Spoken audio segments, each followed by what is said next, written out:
नमस्कार, आदाब, जय भीम, सत श्री अकाल। मैं हूँ माजिद सिद्दीकी और आप देख रहे हैं फोकस हिंदुस्तान न्यूज़ चैनल। आज की ख़ास खबरें सब्सक्राइब करें, लाइक करें, शेयर करें।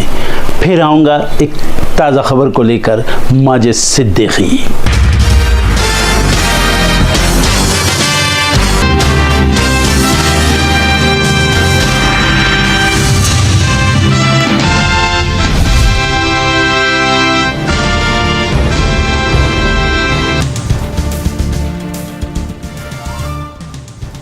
संसद के मानसून सत्र का आज आखिरी दिन विपक्ष ने एक बार फिर एसआईआर पर चर्चा की मांग को लेकर किया प्रदर्शन। लोकसभा की कार्यवाही अनिश्चितकाल के लिए हुई स्थगित। वोटर लिस्ट हेरफेर विवाद का मामला पहुंचा सुप्रीम कोर्ट। दायर हुई पीआईएल कोर्ट ने की राहुल गांधी के आरोपों की एसआईटी जांच की मांग। पीएम सीएम और मंत्रियों की गिरफ्तारी बिल को लेकर तेजस्वी यादव का बड़ा दावा। कहा नीतीश और नायडू को ब्लैकमेल करने के लिए लाया गया बिल। पीएम और सीएम को हटाने वाले विधेयक पर राहुल गांधी का बड़ा बयान। कहा देश को मध्यकाल में ढकेला जा रहा, तब राजा का मूढ़ी कानून था, वो नापसंद लोगों को गिरफ्तार करवा देते थे। उपराष्ट्रपति पद के लिए बी सुदर्शन का नामांकन पत्र किया दाखिल। सोनिया गांधी समेत 80 नेता बने प्रस्तावक। एनडीए उम्मीदवार सीपी राधाकृष्णन से होगा मुकाबला। वोटर अधिकार यात्रा में बिहार नेता प्रतिपक्ष तेजस्वी यादव संभालेंगे मोर्चा। आज घर घर बांटे जाएंगे पर्चे। शाम को यात्रा से जुड़ेंगे राहुल गांधी। 28 अगस्त को सपा चीफ अखिलेश यादव भी होंगे यात्रा में शामिल। पूर्व उपराष्ट्रपति जगदीप धनखड़ की चुप्पी पर राहुल गांधी ने उठाए सवाल। कहा राज्यसभा में खुलकर बोलते थे, अब एक शब्द नहीं बोल रहे। यही वो समय है जिसमें हम रह रहे हैं। सीएम रेखा पर हमले का आरोपी 5 दिन की रिमांड पर। पूछताछ में खुलेंगे कई राज। सीएम आवास पर बढ़ाई गई सुरक्षा। गोवा मंत्रिमंडल का हुआ विस्तार। 2 मंत्रियों ने ली शपथ। गोवा विधानसभा अध्यक्ष पद छोड़कर रामेश तावड़कर बने मंत्री। जम्मू कश्मीर में हुआ बड़ा हादसा। श्रद्धालुओं को कटरा लेकर जा रही बस खाई में गिरी। 1 की गई जान, 40 घायल। चीन को लेकर अमेरिका की रिपोर्ट में बड़ा दावा। 2027 तक ताइवान पर कब्जा करेगा चीन। तेजी से बढ़ा रहा परमाणु शस्त्रागार। भारत और चीन के व्यापार को लेकर नेपाल ने जताई आपत्ति। भारत ने खारिज किया दावा। सीमावर्ती क्षेत्रों को लेकर दोनों देशों में तनाव बढ़ने के आसार। रूस और यूक्रेन युद्ध के बीच अमेरिकी राष्ट्रपति डोनाल्ड ट्रंप का बड़ा ऐलान। यूरोपीय देशों को उठाना पड़ेगा यूक्रेन की सुरक्षा में होने वाले खर्च का बड़ा हिस्सा। भारत ने बांग्लादेश के खिलाफ साजिश के दावों को नकारा। कहा हमारी जमीन से किसी देश के खिलाफ राजनीति की इजाजत नहीं। बांग्लादेश ने पूर्व पीएम शेख हसीना को लेकर लगाए थे आरोप। रूसी राष्ट्रपति पुतिन ने अलास्का में 2.2 करोड़ रुपए नकद देकर जेट में भरवाया फ्यूल। अमेरिकी राष्ट्रपति ट्रंप से मुलाकात करने पहुंचे थे पुतिन। अमेरिकी पाबंदियां बनी वजह। बीसीसीआई ने चीफ सेलेक्टर अजित अगरकर का बढ़ाया कॉन्ट्रैक्ट। जून 2026 तक पद पर बने रहेंगे अगरकर। 2023 में संभाला था पद। भारत में यूआईडीएआई के साथ मिलकर काम करेगी मस्क की कंपनी स्टारलिंक। आईटी मंत्रालय ने किया ऐलान। सैटेलाइट इंटरनेट के लिए आसानी से कस्टमर जोड़ सकेगी कंपनी। अमेरिकी राष्ट्रपति ट्रंप ने फेडरल रिजर्व की गवर्नर लिसा कुक से मांगा इस्तीफा। सोशल मीडिया प्लेटफॉर्म ट्रुथ पर कही ये बात। घर खरीदने के मामले में धोखाधड़ी को लेकर कही जांच की मांग। मुश्किल में अक्षय कुमार। अरशद वारसी जॉली एलएलबी 3 के सिलसिले में कोर्ट ने दोनों को भेजा समन। 2 वकीलों ने लगाया फिल्म में वकीलों की छवि को धूमिल करने का आरोप। द बैड्स ऑफ बॉलीवुड के किरदार और स्टार्स का आर्यन ने कराया इंट्रो। मुंबई में एक ग्रैंड इवेंट में आर्यन ने लॉन्च किया ट्रेलर। नेटफ्लिक्स पर रिलीज होगी सीरीज।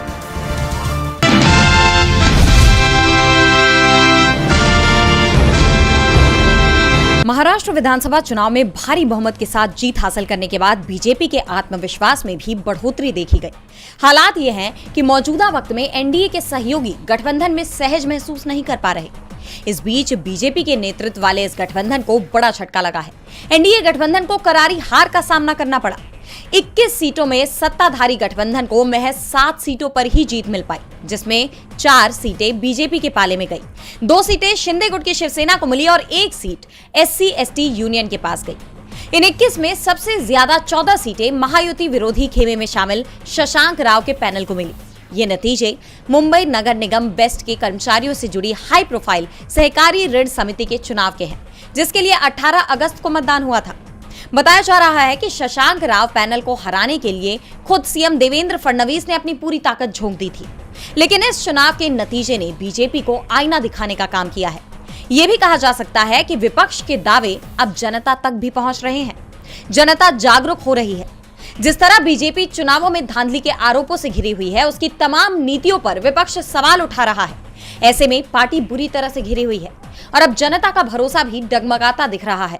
बड़ी बात यह है कि विधानसभा चुनाव को अभी साल भर भी नहीं बीते हैं और सत्ताधारी दल अपना जनाधार खो रहा है और जल्दी ही बीएमसी के भी चुनाव होने हैं, जिसके लिए तैयारियां भी अभी से शुरू हो गई हैं।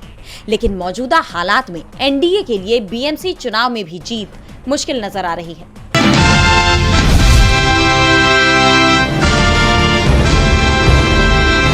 सुप्रीम कोर्ट जज जस्टिस सूर्यकांत ने न्यायपालिका की कार्यप्रणाली और निशुल्क कानूनी सहायता की अहमियत पर जोर देते हुए जजों से आत्ममंथन करने की अपील की। उन्होंने कहा, हर जज को दिन भर का काम खत्म करने के बाद रात को तकिए पर सिर रखने से पहले खुद से ये सवाल पूछना चाहिए कि आज जनता का कितना पैसा उन पर खर्च हुआ और उसके बदले उन्होंने समाज को क्या योगदान दिया। उन्होंने साफ किया कि ये केवल पेशेवर जिम्मेदारी नहीं है, बल्कि जनता के प्रति नैतिक और संवैधानिक जवाबदेही भी है।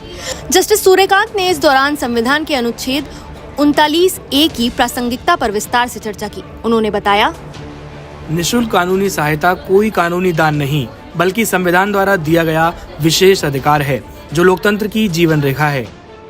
आपको बता दें कि अनुच्छेद 39A राज्य को ये दायित्व देता है कि हर नागरिक को उसकी आर्थिक स्थिति या सामाजिक परिस्थिति से परे न्याय तक पहुंच मिल सके। जस्टिस सूर्यकांत का कहना था कि हाल के वर्षों में एक विरोधाभासी स्थिति बन गई है, जहां न्याय तक पहुंच केवल संपन्न वर्ग तक सिमट कर रह गई है।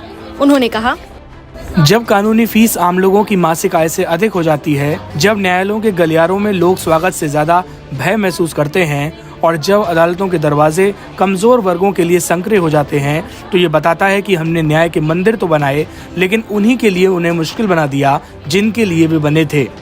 कार्यक्रम के दौरान उन्होंने हाई कोर्ट के कुछ जजों की कार्यशैली पर भी नाराजगी जताई और कहा कि जहां कई जज न्याय की मशाल बनकर भारी बोझ उठाते हैं, वहीं कुछ का कामकाज गंभीर रूप से निराशाजनक है। उन्होंने उदाहरण देते हुए बताया कि किस तरह निशुल्क कानूनी सहायता के जरिए एक बुजुर्ग महिला अपनी जीवन भर की गंवाई पूंजी वापस पाने में सफल हुई। उन्होंने नालसा की वीर परिवार सहायता योजना का उल्लेख करते हुए कहा कि ऐसे प्रयास सैनिकों और उनके परिवारों को कठिन समय में कानूनी सहारा देने में बेहद मददगार साबित हो रहे हैं। जस्टिस सूर्यकांत ने supreme court legal services committee से जुड़े लगभग 4600 वकीलों, विशेषकर युवाओं की सराहना की और वरिष्ठ वकीलों से हर माह कम से कम 2 प्रो बोनो यानी बिना फीस लिए मामले लेने की अपील भी की। उन्होंने लंबित मामलों और न्याय में देरी को बड़ी चुनौती बताते हुए कहा कि कई बार न्याय में देरी ही न्याय से इनकार बन जाती है। इसके साथ ही उन्होंने मध्यस्थता यानी मीडिएशन की अहमियत पर जोर देते हुए कहा कि ये प्रक्रिया न केवल विवादों का समाधान करती है, बल्कि रिश्तों को टूटने से भी बचाती है।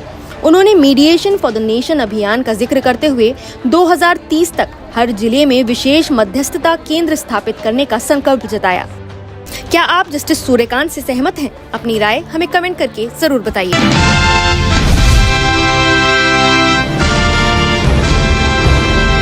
संसद का मॉनसून सत्र अपने समापन की तरफ है। 21 अगस्त को ये सत्र पूरा हो जाएगा, लेकिन उससे पहले इस सत्र के 20वें दिन भी दोनों सदनों में काफी गहमागहमी देखने को मिली।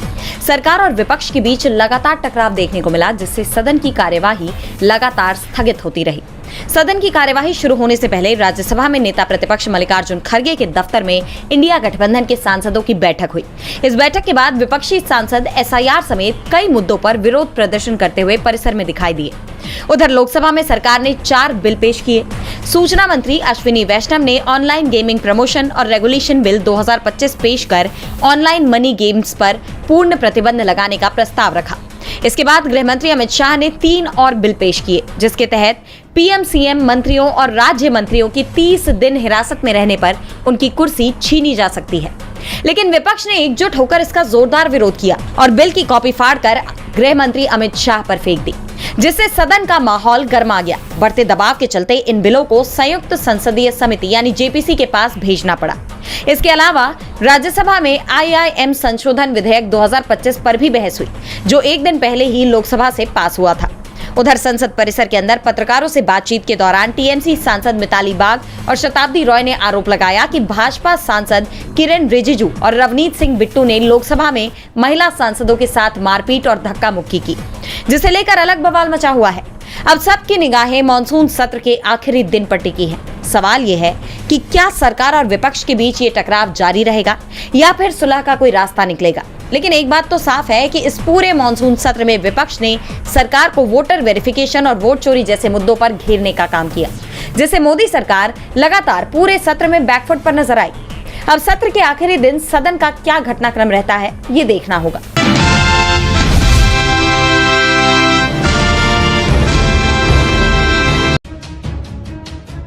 दस मोस्ट वांटेड भगोड़ों के लिस्ट में शामिल महिला सिंडी रोड्रिगेज सिंह आखिरकार गिरफ्तार हो गई है। अमेरिकी एजेंसी एफबीआई यानी फेडरल ब्यूरो ऑफ इन्वेस्टिगेशन ने इस आरोपी महिला को गिरफ्तार किया है। एफबीआई ने भारतीय अधिकारियों के साथ एक ऑपरेशन चलाकर सिंडी रोड्रिगेज सिंह को भारत से गिरफ्तार किया है। सिंडी सिंह को उसके 6 साल के बेटे की हत्या के आरोप में गिरफ्तार किया गया। 2 अक्टूबर 2024 को सिंडी सिंह के खिलाफ इंटरपोल रेड नोटिस जारी हुआ था और सभी सदस्य देशों को भेजा गया था। उस दौरान भारत को प्रत्यर्पण से जुड़े दस्तावेज भी दिए गए थे, जिसके बाद उसकी गिरफ्तारी संभव हो सकी। सिंडी सिंह को अब वापस अमेरिका ले जाया जा रहा है, जहां एफबीआई उसे टेक्सास पुलिस को सौंपेगी, क्योंकि टेक्सास में ही सिंडी सिंह के खिलाफ मुकदमा दर्ज है। बता दें कि 1985 में जन्मी सिंडी रोड्रिगेज सिंह डलास टेक्सास में रहती थी और भारतीय मूल की है। 2023 में सिंडी पर अपने 6 साल के बेटे नोएल की हत्या का आरोप लगा था। उसके बेटे नोएल अल्वारेज को आखिरी बार अक्टूबर 2022 में देखा गया था। हालांकि परिवार ने मार्च 2023 तक गुमशुदगी की रिपोर्ट दर्ज नहीं कराई थी। नोएल के लापता होने के बाद टेक्सास में एम्बर अलर्ट जारी किया गया था। एफबीआई के निदेशक काश पटेल ने सोशल मीडिया पर एक पोस्ट में बताया कि मार्च 2023 में टेक्सास के एवरमैन में पुलिस ने सिंडी के बेटे की तलाश शुरू की, क्योंकि वो कई दिनों से दिखाई नहीं दिया था। मीडिया रिपोर्ट्स के अनुसार अधिकारियों ने बताया कि बच्चे को कई स्वास्थ्य संबंधी और शारीरिक परेशानियां थी। इनमें developmental disorder, social disorder, pulmonary oedema, bone density और एस्ट्रोपिया जैसी कई परेशानियां थी। जांच के दौरान अधिकारियों ने पाया कि सिंह गुमराह कर रही है और कह रही है कि उनका बेटा अपने पिता के साथ मैक्सिको में मौजूद है, लेकिन उनका बेटा काफी लंबे समय से नजर नहीं आया। उस दौरान Texas department of family and protective services की तरफ से एक टीम सिंह के बेटे की जानकारी लेने गई थी। सिंडी ने पुलिस से बेटे के बारे में झूठ बोला कि बच्चा अपने पिता के साथ मैक्सिको में है और नवंबर 2022 से वहीं है। पुलिस को गुमराह किया गया, जबकि जांच के 2 दिन बाद सिंह को अपने पति और 6 बच्चों के साथ भारत जाने वाली एक अंतर्राष्ट्रीय उड़ान पर चढ़ते हुए देखा गया। जिस 6 साल के बेटे की उसने हत्या की थी, वो परिवार के साथ नहीं देखा गया। पुलिस पूछताछ के बाद सिंडी अमेरिका से फरार होकर भारत पहुंची थी। बता दें कि अक्टूबर 2023 में सिंडी सिंह के खिलाफ बेटे की हत्या का मामला दर्ज किया गया था। उसी साल नवंबर में पुलिस ने सिंडी की गिरफ्तारी का वारंट जारी कर दिया था। सिंडी अमेरिका में कानूनी मामलों से बचने के लिए भागकर भारत आई थी। सिंडी पर $25,000 का इनाम भी घोषित था और अब सिंडी की गिरफ्तारी के लिए एफबीआई के निदेशक काश पटेल ने भारतीय अधिकारियों की तारीफ भी की है।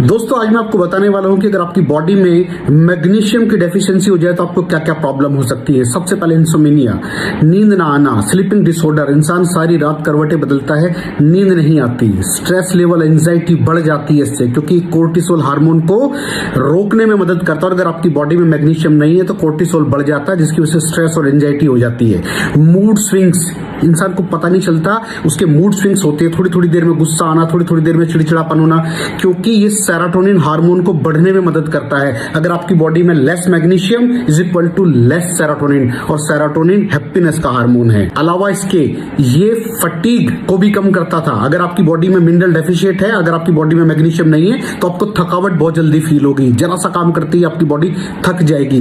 पुअर डाइजेस्टिव सिस्टम, ये डाइजेस्टिव सिस्टम को भी मैनेज करने में बड़ा शानदार रोल प्ले करता है, और अगर इसकी डेफिशिएंसी है तो कॉन्स्टिपेशन, डायरिया जैसी प्रॉब्लम हो जाती है। माइग्रेन बहुत खतरनाक प्रॉब्लम है। माइग्रेन अगर डेफिशिएट है आपकी बॉडी मैग्नीशियम से, तो आपको माइग्रेन की प्रॉब्लम भी हो सकती है। ब्लड प्रेशर, अगर आपकी बॉडी में मैग्नीशियम कम है तो आपको ब्लड प्रेशर की प्रॉब्लम हो सकती है। इरेगुलर हार्ट बीट, ये हार्ट बीट का बढ़ जाना, कम हो जाना, बढ़ जाना, कम हो जाना, मैग्नीशियम डेफिशिएट होने की निशानी है। ऑस्टियोपोरोसिस, बोन हेल्थ वीक हो जाती है, क्योंकि आपकी बॉडी का 60% जो मैग्नीशियम है वो आपकी बोन्स के अंदर होता है। अगर आप बाहर से मैग्नीशियम नहीं ले रहे हैं तो आपकी बॉडी जो है वो हड्डियों में से लेना शुरू कर देती है, जिसकी वजह से ऑस्टियोपोरोसिस की प्रॉब्लम भी हो सकती है, आपकी हड्डियां कमजोर हो जाती हैं। और मसल क्रैम्पिंग, मसल क्रैम्प, नस पे नस का चढ़ जाना, मसल्स पे अकड़ जाना, बिल्कुल चलना मुश्किल हो जाता है। तो मसल क्रैम्पिंग भी तभी होती है जब आपकी बॉडी में मैग्नीशियम की डेफिशिएंसी हो। और दोस्त, हमारे यहाँ 90% से ज्यादा लोग मैग्नीशियम डेफिशिएंसी के शिकार हैं। कहां से मिलेगा मैग्नीशियम, कितनी मात्रा में लें, किस क्वालिटी का लें? तो उसका जवाब है वेस्टीज प्राइम CMD। इसके अंदर आपको भरपूर मात्रा में मैग्नीशियम मिलेगा, आपकी सारी प्रॉब्लम सॉल्व हो जाएगी। Thank you so much. दर्शकों, देख लिया आपने हमारे वीडियो को। हमें खुशी होगी कि आपने हमारे न्यूज़ को लाइक किया और दूसरों को शेयर किया।